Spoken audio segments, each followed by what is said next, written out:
Hello दोस्तों, नमस्कार दोस्तों, स्वागत है आप सभी का ऑनलाइन अड्डा फॉर स्टडी यूट्यूब चैनल पर। इस वीडियो में हम बात कर रहे हैं एक बड़ी और लेटेस्ट अपडेट के बारे में जो कि संबंधित है 69,000 शिक्षक भर्ती को लेकर। 69,000 शिक्षक भर्ती को लेकर जैसा कि मैंने आप सभी को बताया था कि 69,000 शिक्षक भर्ती में आरक्षण के मामले को लेकर आज की तारीख में हाई कोर्ट की तरफ से डबल बेंच के माध्यम से अपना फाइनल ऑर्डर जारी किया जाएगा, क्योंकि इस मामले पर काफ़ी लंबे समय के बाद कहीं ना कहीं सुनवाई देखने के लिए मिल रही थी और एक बार फिर से सुनवाई के बाद सारी जो चीज़ें थी वो ऑर्डर को रिजर्व करते हुए कोर्ट के माध्यम से रख ली गई थी और कहा गया था कि जल्द ही वो इसका ऑर्डर सुनाने वाले हैं। और आज इसका ऑर्डर सुना दिया गया है। बड़ी और लेटेस्ट अपडेट सामने निकल कर आ रही है 69,000 शिक्षक भर्ती के बारे में कोर्ट के माध्यम से जारी किए गए ऑर्डर को लेकर डिटेल में बात की जाएगी। साथ ही साथ हम बात करेंगे 69,000 शिक्षक भर्ती को लेकर आगे कोर्ट ने जो ऑर्डर दिया है उसके आधार पर होने वाले भविष्य को लेकर, साथ ही 3 महीने के अंदर भर्ती को लेकर पूरी करने के संबंध में डिटेल में बात करें। उससे पहले चैनल को सब्सक्राइब करके बेल आइकन को दबा लें और वीडियो को लाइक कर दें, जिससे कि आपको रियल ऑथेंटिक जानकारी ऑनलाइन अड्डा फॉर स्टडी यूट्यूब चैनल के माध्यम से मिलती रहे। जैसा कि आप जानते हैं कि 69,000 शिक्षक भर्ती को लेकर जब से भर्ती निकाली गई थी तभी से आरक्षण को लेकर विवाद में फंसी हुई थी। पहले सरकार ने इस बात को स्वीकार नहीं किया था। पिछड़ा वर्ग आयोग ने कह के थक गए कि 6,800 से ज़्यादा सीटों का घोटाला हुआ है। साल 2021 के अंदर विधानसभा चुनाव में सरकार पर निश्चित तौर पे कहीं ना कहीं वोट बैंक के नाम पे कह सकते हैं उनके ऊपर दबाव बना और उन्होंने आनंद फानन में 6,800 की चयन सूची भी जारी कर दी। 6,800 की जो चयन सूची जारी की गई थी उसको नियुक्ति देने को लेकर सरकार ने कहा था कि हम इन पदों पर आरक्षित अभ्यर्थियों को नियुक्ति देंगे, क्योंकि 69,000 शिक्षक भर्ती में आरक्षण का घोटाला हो गया था। लेकिन बात यहाँ पे खत्म नहीं होती। यूपी है जनाब, यूपी के अंदर मामले और ज़्यादा बढ़ जाते हैं। सरकार ने जब 69,000 शिक्षक भर्ती में 6,800 के आरक्षण को स्वीकार किया तो यहाँ पे एक नई चीज़ देखने के लिए मिली। अभ्यर्थियों ने कहा कि 69,000 शिक्षक भर्ती के अंदर जो हमें आरक्षण मिलना चाहिए था 19,000 सीटों पर, वो हमें नहीं मिल पाया, जिसकी वजह से ओबीसी और एससी वाले अभ्यर्थी बाहर हो गए थे। इस मामले को लेकर सिंगल बेंच में सुनवाइयाँ चल रही थी। 13 मार्च 2000 यहाँ पे उनके माध्यम से डिसीजन दिया जाता है।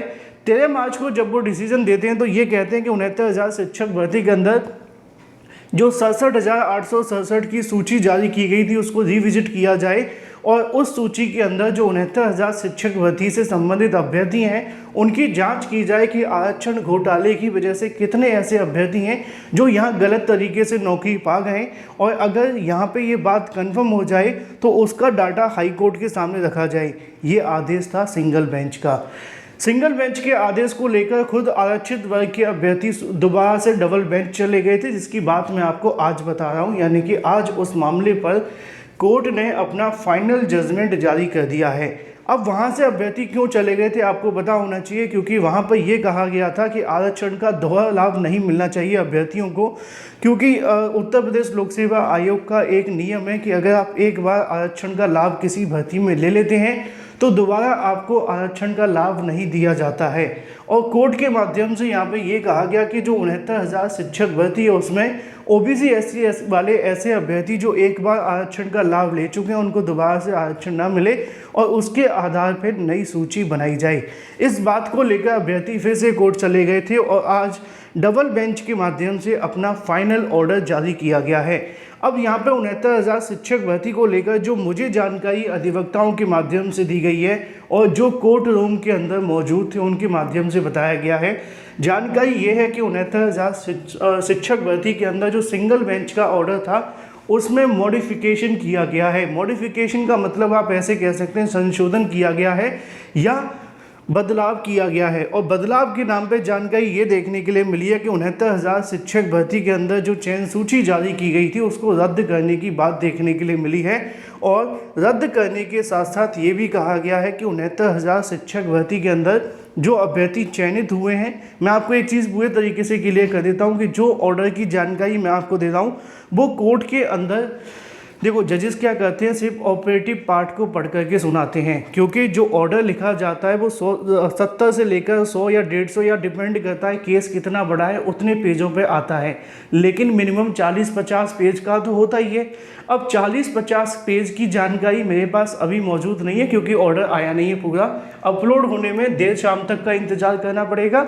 लेकिन जो जानकारी मुझे जजेस के माध्यम से ऑपरेटिव पार्ट को पढ़ कर के दी गई है, मैं आपको वही बता रहा हूँ। अभी ऑपरेटिव पार्ट को मैं आपको बता देता हूँ, बाद में जैसे ही ऑर्डर आएगा फिर मैं आपको इस पर और जानकारी दे दूंगा। 69,000 शिक्षक भर्ती में जजेस ने ऑपरेटिव पार्ट को बढ़ते हुए जानकारी दी है कि सिंगल बेंच के ऑर्डर को मॉडिफिकेशन किया गया है, यानी कि कुछ बदलाव किए गए, कुछ संशोधन किए गए हैं, और कहा गया है कि जो 69,000 शिक्षक भर्ती के अंदर सूची जारी की गई थी उसको नए सिरे से 3 महीने के अंदर जारी किया जाए। इसका मतलब ये हुआ कि जो पुरानी सूची जारी की गई थी वो रद्द कर दी गई होगी। अब सवाल यहाँ पे ये रहेगा कि जो नौकरी कर रहे हैं उनका क्या होगा, क्योंकि अभी तक कोर्ट ऑर्डर पूरा जारी हुआ नहीं है, तो अभी कुछ कहना सही नहीं होगा, लेकिन उम्मीद यही है। ऐसा ही कुछ ऑर्डर सिंगल बेंच ने भी दिया था, जब ये कहा गया था कि 69,000 शिक्षक भर्ती की चयन सूची को रिविजिट किया जाए, जो नौकरी कर रहे हैं फिलहाल उनको नौकरी करने दिया जाए, लेकिन जब सरकार पूरे तरीके से रिविजिट कर ले तो उसका डाटा कोर्ट के सामने रखे और कोर्ट के बाद ये डिसाइड होगा कि उनका क्या करना है, कितनी सीटों पे घोटाला हुआ है, अगर घोटाला हुआ है तो, और घोटाला नहीं हुआ तो कैसे नहीं हुआ। इन तमाम सवालों के जवाब जब दोबारा से नई चयन सूची बनाई जाए तो इसके जवाब दिए जाएंगे। अब देखना दिलचस्प होगा कि 69,000 शिक्षक भर्ती के अंदर जो कहा गया है कि जो नई चयन सूची दोबारा से जारी करने की बात की गई, यानी कि पुरानी जो चयन सूची है वो सीधे तौर पर रद्द होने की कगार पे है। अगर कोई घोटाला नहीं हुआ तो वही चयन सूची बहाल हो जाएगी, अगर घोटाला हुआ है तो चयन सूची रद्द, ये कन्फर्म है। दूसरी ये है कि नई चयन सूची जारी करने के लिए कोर्ट के माध्यम से 3 महीने का समय दिया गया है। अब बात यहीं पर रुक जाती है कि 3 महीने में क्या होगा, क्या ये चयन सूची जारी होगी, क्या ये मामला यहीं पे ख़त्म हो जाएगा, या सुप्रीम कोर्ट का रास्ता खुला हुआ है, चाहे वो अभ्यर्थी हो या फिर सरकार, कौन को सुप्रीम कोर्ट जाएगा ये बाद में तय होगा। लेकिन आज 69,000 शिक्षक भर्ती को लेकर आरक्षण मामले पर हाईकोर्ट के माध्यम से अपना फाइनल फैसला दे दिया गया है, जिसमें उन्होंने 69,000 शिक्षक भर्ती के लिए जारी की गई चयन सूची को नए सिरे से जारी करने के लिए कहा गया है, और इसे कंप्लीट करने के लिए 90 दिनों का समय उत्तर प्रदेश सरकार को दिया गया है। बाकी की जानकारी पूरा डिटेल ऑर्डर आने के बाद होगी कि किस आधार पे करना है, क्या करना है, और जो चयन सूची रद्द की गई है उसमें क्या कोई चयनितों के लिए दिक्कतें हैं या नहीं, या और भी बहुत सारी बातें, ये अभी कहने लायक नहीं है, क्योंकि जब तक हमारे पास पूरा ऑर्डर नहीं आ जाता तब तक इन पर हम बात नहीं कर सकते हैं। जो ऑपरेटिव पार्ट कोर्ट ने पढ़ कर के सुनाया था वो मैंने आप सभी को बता दिया है। जल्द मैं आप सभी के बीच हाजिर होता हूं ऑफिशियल ऑर्डर के साथ। तब तक के लिए वीडियो को आप लाइक कर दें और शेयर कर दें, चैनल को सब्सक्राइब करके बेल आइकन को दबा लें, जिससे कि जैसे ही कोई नई वीडियो अपलोड होगी तो आप सभी को जानकारी मिल जाएगी। देखना महत्वपूर्ण है कि क्या 69,000 शिक्षक भर्ती का मामला इसी ऑर्डर पे ख़त्म होगा या फिर से सुप्रीम कोर्ट की ओर जाएगा। इंतज़ार होगा सुप्रीम हाई कोर्ट के ऑर्डर का। जैसे ही ऑर्डर आता है मैं आप सभी के बीच आ जाऊंगा। Thank you for watching this video.